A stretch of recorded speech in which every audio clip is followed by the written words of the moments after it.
Hello students, मेरा नाम है डॉक्टर विकास गोयल और हमारा कोर्स चल रहा है सी प्रोग्रामिंग लैंग्वेज। आज का हमारा टॉपिक है structure of a C program. तो structure of a C program का मतलब क्या है? जब भी आप कोई सी प्रोग्राम लिखेंगे या लिखते हैं तो किस ऑर्डर में क्या काम करना है। अगर आप वो स्ट्रक्चर फॉलो करोगे तभी आपका सी प्रोग्राम स्मूथली लिखा जाएगा और रन भी करेगा। ठीक है, अब स्टार्ट करते हैं। आपको पता है सी एक स्ट्रक्चर्ड प्रोग्रामिंग लैंग्वेज है। मैंने सेकंड लेक्चर में बताया था स्ट्रक्चर्ड प्रोग्रामिंग लैंग्वेज क्या होती है। ऐसी कोई भी प्रोग्रामिंग लैंग्वेज जो प्रोग्राम लिखने के लिए एक फिक्स स्ट्रक्चर का यूज करे उसको बोलते हैं स्ट्रक्चर्ड प्रोग्रामिंग लैंग्वेज। अब सी प्रोग्रामिंग लैंग्वेज भी स्ट्रक्चर्ड प्रोग्रामिंग लैंग्वेज है क्योंकि वो भी एक फिक्स स्ट्रक्चर को फॉलो करती है जो मोर और लेस सेम रहता है। उसमें से कुछ पार्ट मस्ट है, कुछ पार्ट ऑप्शनल है। ठीक है, और सी प्रोग्राम के स्ट्रक्चर को मेनली 7 सेक्शंस में डिवाइड किया गया है जिसके बारे में हम डिटेल में समझेंगे।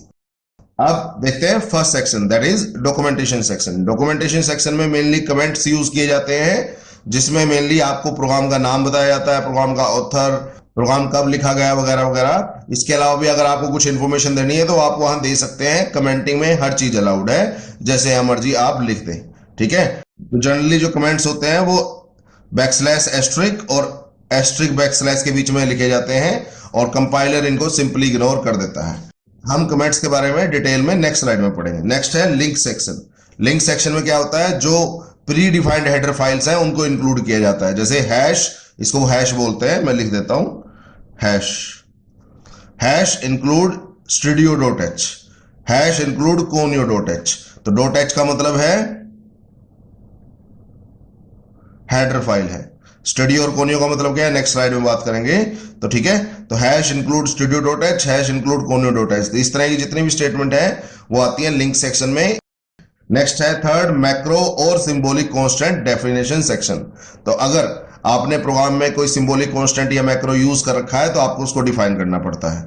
क्या होता है मैक्रो, क्या होता है सिंबॉलिक कांस्टेंट, हम लेटर स्लाइड्स में बात करेंगे। तो नेक्स्ट है fourth, global variable declaration section. तो first of all global variable क्या होता है? तो ऐसा वेरिएबल जो पूरे प्रोग्राम में हर फंक्शन को एक्सेसिबल हो उसको बोलते हैं ग्लोबल वेरिएबल। और ग्लोबल वेरिएबल को हर फंक्शन के बाहर आपको डिक्लेयर करना पड़ता है। तो इसके बारे में भी हम डिटेल में बात करेंगे बाद में, अभी जरूरत नहीं है क्योंकि मैंने कोई ग्लोबल वेरिएबल यूज नहीं किया।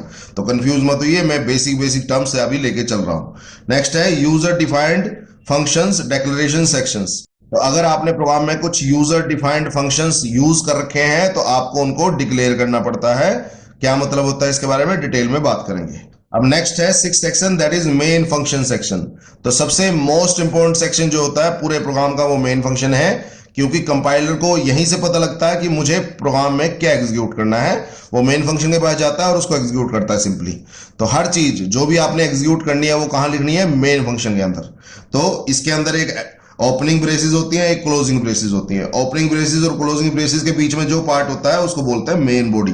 क्या बोलते हैं? Main body. जो भी इसके बीच में आप लिखोगे उसको बोलते हैं मेन बॉडी। और मेन बॉडी में जनरली दो पार्ट होते हैं, एक डिक्लेरेशन पार्ट, मतलब जो भी आप वेरिएबल यूज करोगे आप उनको डिक्लेयर जरूर करोगे, और एग्जीक्यूटेबल पार्ट जो आपने एग्जीक्यूट करना है। हम इसके बारे में डिटेल से बाद में बात करेंगे, डोंट वरी अबाउट इट। तो फिलहाल आपको इसके बारे में थोड़ा बहुत समझ में आ गया होगा। अब इसको एक एग्जांपल के थ्रू समझते हैं। Word main empty parenthesis. तो हर चीज का एक मतलब होता है। वर्ड होता है रिटर्न टाइप, मेन होता है फंक्शन का नाम, और एम्प्टी पैरेंथेसिस होती है इसका मतलब ये कुछ ले नहीं रहा। और बहुत ज्यादा डिटेल में जब हम फंक्शंस पढ़ेंगे तो मैं बताऊंगा आपको इसके बारे में। ठीक है, तो एक वन ऑफ द फंक्शंस है। इसके बाद ये है आपकी ओपनिंग ब्रेसेस, इसका मतलब यहां से आपका मेन बॉडी स्टार्ट हो रहा है। उसके बाद आपने इंट a इक्वल टू 5, आपको पता है इंट a इक्वल टू 5 का मतलब क्या है? इंट है डेटा टाइप, a है वेरिएबल नेम और उसमें 5 डाल दिया। तो एक इंटीजर वेरिएबल लिया a, उसमें 5 डाल दिया, b लिया उसमें 10 डाल दिया, और c लिया उसमें कुछ नहीं डाला। तो सीधी बात है, 3 इंटीजर वेरिएबल लिए जिसमें से a और b में आपने 5 और 10 डाल दिया और c में आपने कुछ नहीं डाला। उसके बाद मैंने c में डाल दिया a प्लस बी। तो आपको पता है दोनों का सम करके किस में डाल दिया? c। तो a 5 है, b 10 है, तो ऑब्वियसली इनमें सम आएगा 15। तो c में वैल्यू पड़ गई 15। उसके बाद प्रिंट एफ। प्रिंट एफ जो स्टेटमेंट होती है वो आपकी प्रोग्राम की आउटपुट को standard output device, standard output device आपको पता कौन सा होता है? मॉनिटर। कंप्यूटर में स्टैंडर्ड आउटपुट डिवाइस होता है मॉनिटर। मॉनिटर पे कुछ भी प्रिंट करना हो प्रोग्राम के अंदर से तो प्रिंट एफ हेल्प करता है। तो print F, F stand for function, तो प्रिंट फंक्शन बोलते हैं इसको। तो print F some is percentile D double quotes के अंदर कोमा सी। इसका सिंटेक्स मैं आपको सब एक्सप्लेन करूंगा, फिलहाल समझ लीजिए। ठीक है, उसके बाद एक फंक्शन मैंने लिखा है गेट सी एच। इसका क्या काम होता है? मैक्सिमम बच्चे कंफ्यूज रहते हैं और इंटरव्यू में काफी पूछा जाता है, तो इसके बारे में हम लेटर स्टेजेस में बात करेंगे। और lastly closing braces. Closing braces का मतलब यहां आपका प्रोग्राम खत्म हो रहा है। तो ये था आपका मेन सेक्शन, ठीक है। उसके बाद लास्ट सेक्शन है यूजर डिफाइंड फंक्शंस और सब प्रोग्राम डेफिनेशन सेक्शन। अगर आपने प्रोग्राम में मेन फंक्शन के अलावा भी कुछ फंक्शन यूज कर रखे हैं तो उन सब की डेफिनेशन देना मस्ट है। तो उन सब की डेफिनेशन आती है जनरली बाद में। तो फंक्शन 1, फंक्शन 2, फंक्शन 3, फंक्शन 4 जो भी आपने फंक्शन यूज करके हैं उन सब की आपको डेफिनेशन देनी पड़ेगी उसके बाद, ठीक है। सबसे पहले आता है डॉक्यूमेंटेशन सेक्शन जिसमें आप कमेंटिंग वगैरह करते हैं। उसके बाद आता है लिंक सेक्शन जिसमें आप हेडर फाइल इंक्लूड करते हैं। उसके बाद आता है मैक्रो डेफिनेशन और सिंबॉलिक कांस्टेंट डेफिनेशन। तो अगर आपने पूरे प्रोग्राम में कोई सिंबॉलिक कांस्टेंट यूज कर रखा है, इसका एग्जांपल लेंगे, उसको डिफाइन करना पड़ता है। ग्लोबल वेरिएबल को यूज कर रखा है उसका डिक्लेरेशन। उसके बाद कोई यूजर डिफाइंड फंक्शन यूज कर रखा था उसका डिक्लेरेशन। उसके बाद मेन फंक्शन और लास्टली अगर आपने कोई यूजर डिफाइंड फंक्शन यूज कर रखा है तो उन सबकी डेफिनेशन। इनका क्या मतलब होता है डिटेल में हम बात करेंगे। तो फिलहाल मोटा मोटा समझ लीजिए, किसी भी प्रोग्राम में लिंक सेक्शन और मेन फंक्शन सेक्शन मस्ट है, बाकी सारे सेक्शन ऑप्शनल है। तो आपकी मर्जी है documentation, macro, global, user defined function की डिक्लेरेशन और डेफिनेशन आप यूज करें ना करें, बट आपको लिंक सेक्शन जरूर है, मस्ट है, और आपको मेन फंक्शन सेक्शन जरूर लिखना पड़ता है, ठीक है। अब करते हैं हर सेक्शन के बारे में थोड़ा डिटेल में बात, ठीक है। अब आपको पता है फर्स्ट सेक्शन होता है डॉक्यूमेंटेशन सेक्शन। इसमें क्या होता है आपको पता है, ये फर्स्ट सेक्शन है of any program, it contains comment lines. तो कमेंट्स जनरली होते हैं इसमें include to give information such as title of the program, कि प्रोग्राम का नाम क्या है, उसका ऑथर का नाम क्या है, डेट कब लिखा गया, कब किस टाइम पे लिखा गया, एक्सेट्रा। वो आपकी मर्जी है कि आपने प्रोग्राम के बारे में क्या क्या लिखना है। तो मान लो मैंने एक कमेंट यूज किया है, तो आप देखें कमेंट जो होते हैं वो स्लैश एस्ट्रिक और एस्ट्रिक स्लैश के बीच में इंक्लूड किए जाते हैं। उसके बीच में आप जो मर्जी लिख लो, कोई फर्क नहीं पड़ता। तो मैंने सबसे पहले क्या लिखा, प्रोग्राम टू ऐड 2 इंटीजर्स। तो आप कह सकते हैं टाइटल है, प्रोग्राम का नाम है अरुण कुमार, ये ऑथर मान लेता हूं मैं। उसके बाद ये डेट मैंने लिख लिया और ये टाइम मैंने लिख लिया। ऐसा नहीं कि यही इंफॉर्मेशन आप लिखना चाहते हो, आप जो भी इंफॉर्मेशन लिखना चाहते हो आप सब कुछ इंक्लूड कर सकते हो इन द कमेंट।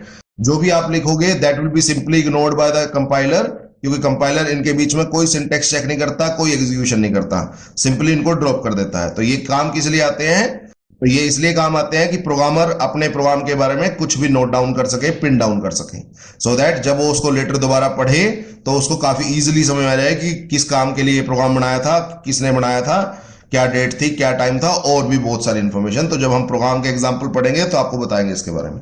तो such information given in any program make it more readable.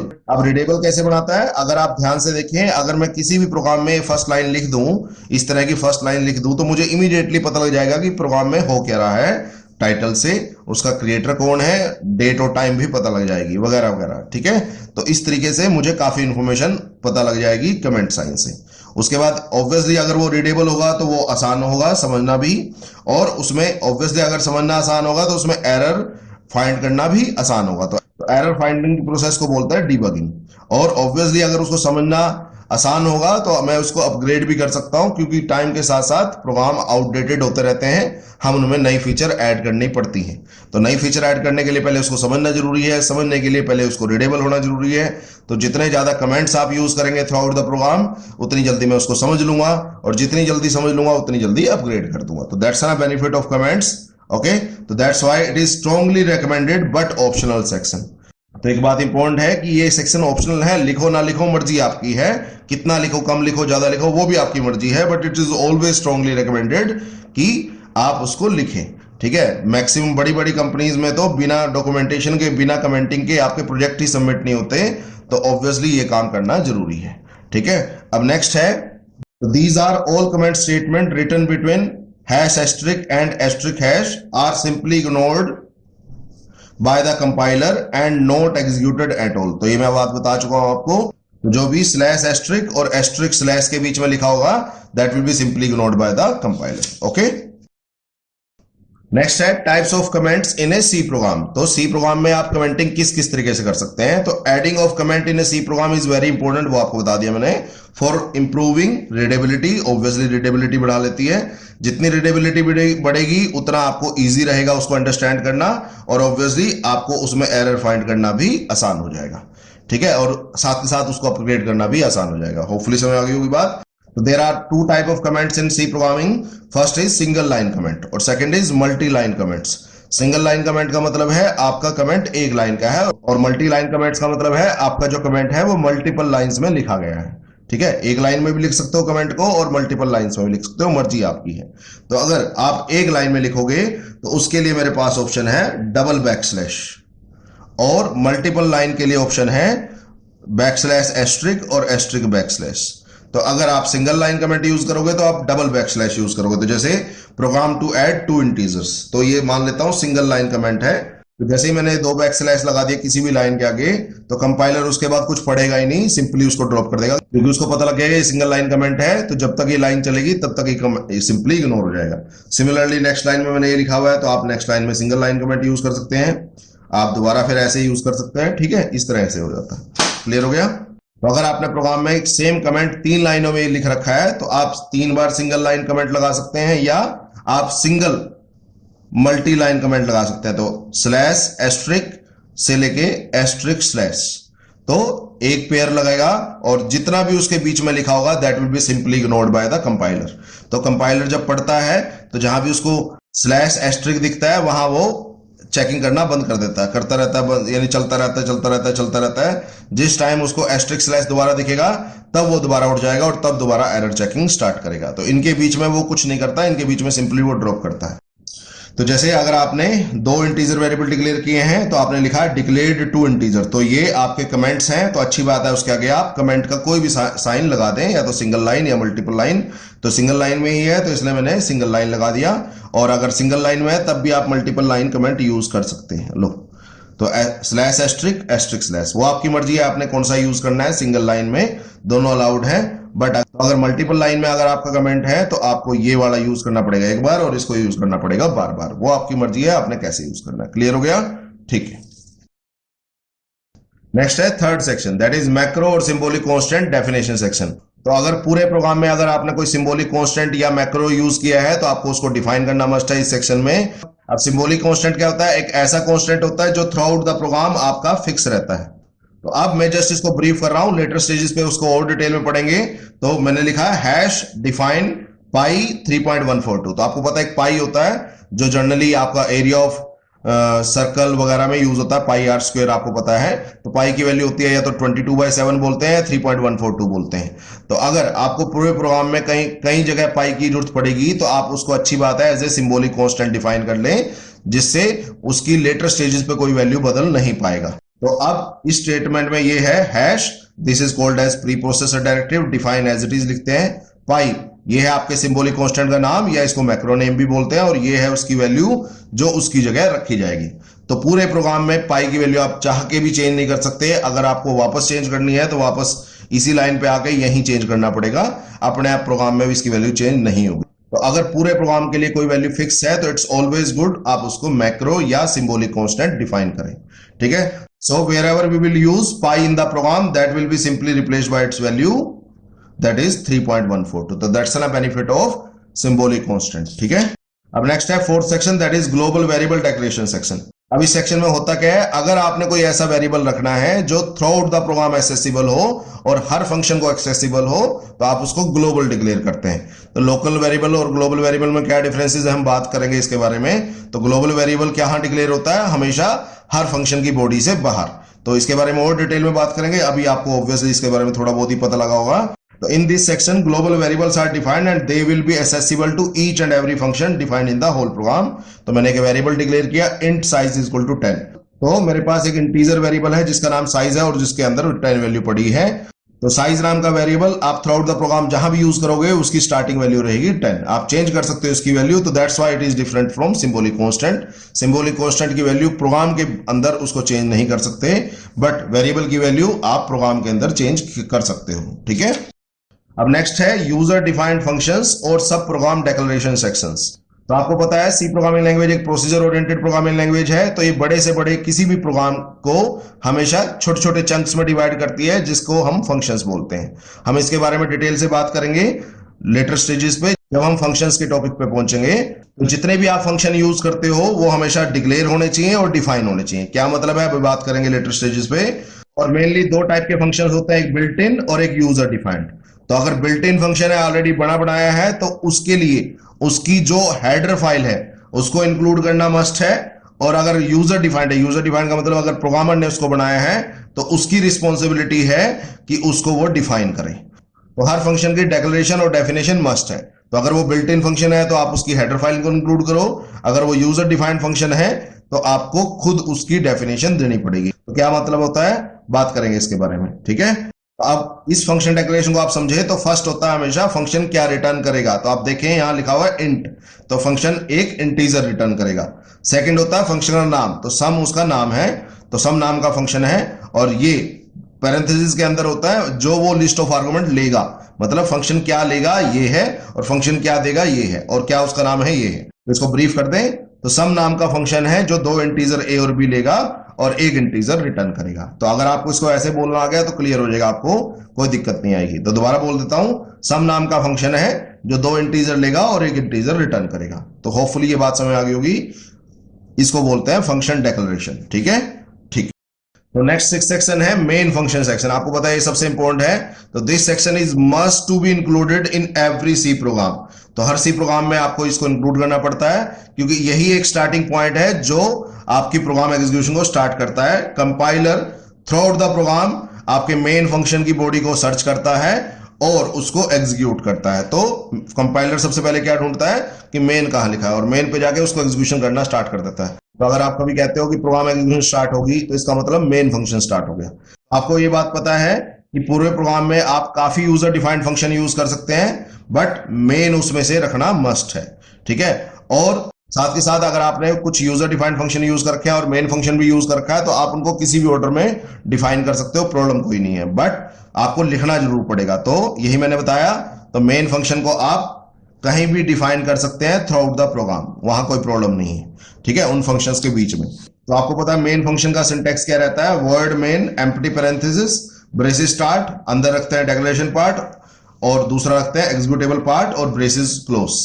और आपको पता है ब्रेसिस के बीच में जो भी पार्ट आपका मेन फंक्शन का होता है उसको बोलते हैं मेन फंक्शन बॉडी, ठीक है। तो सिमिलरली यहाँ पे ब्रेसिस स्टार्ट होगी, यहाँ ब्रेसिस खत्म होगी, तो इसके बीच में जो भी पार्ट लिखा होगा that will be your main body. तो आपको पता है इस स्टेटमेंट में आपने क्या किया, तीन इंटीजर वेरिएबल डिक्लेयर किए, ए बी और सी, ए और बी में वैल्यू डाल दी, सी में वैल्यू नहीं डाल दी। तो ये है डिक्लेरेशन पार्ट। तो जब भी वेरिएबल आप कोई यूज करोगे थ्रू आउट द प्रोग्राम तो उसको डिक्लेयर करना मस्ट है, बिना डिक्लेयर करे वो आप उसको एग्जीक्यूट नहीं कर सकते। तो एक कमी भी लगा लो आप सी प्रोग्रामिंग लैंग्वेज की, but it's always good to declare the variable before they will be used. उसके बाद मैंने क्या किया, सी में मैंने ए प्लस बी डाला तो यहां एग्जीक्यूशन की है। उसके बाद प्रिंट एफ से सी की वैल्यू मॉनिटर पे प्रिंट कर दी, गेट सी एच किस काम आता है बात करेंगे, और क्लोजिंग ब्रेसेस आ गई। जैसे ही क्लोजिंग ब्रेसेस आ गई कंपाइलर को पता लग जाता है मेरा प्रोग्राम एग्जीक्यूशन खत्म हो गई। तो ओपनिंग ब्रेसेस से वो प्रोग्राम एग्जीक्यूशन स्टार्ट करेगा और क्लोजिंग ब्रेसेस पे वो प्रोग्राम एग्जीक्यूशन बंद कर देगा। That's the main thing about main function, ठीक है। अब लास्ट सेक्शन है यूजर डिफाइंड फंक्शंस और सब प्रोग्राम डेफिनेशन सेक्शन। तो मैंने बताया था आप पूरे प्रोग्राम में काफी फंक्शंस यूज कर सकते हो, चाहे वो बिल्ट इन हो सकते हैं या यूजर डिफाइंड हो सकते हैं। तो बिल्ट इन फंक्शन वो है जिनकी डेफिनेशन ऑलरेडी सी प्रोग्राम के इन्वेंटर ने डिफाइन कर रखी है, ऑलरेडी बना रखी है। और यूजर डिफाइंड वो है जो प्रोग्रामर अपनी कन्वीनियंस के लिए बनाता है, जैसे मेन फंक्शन हो गया, ठीक है। तो आप पूरे प्रोग्राम में काफी बिल्ट इन और यूजर डिफाइंड फंक्शन यूज करते हैं, बट अगर आपको उन फंक्शंस को यूज करना है तो उनकी डेफिनेशन देना मस्ट है।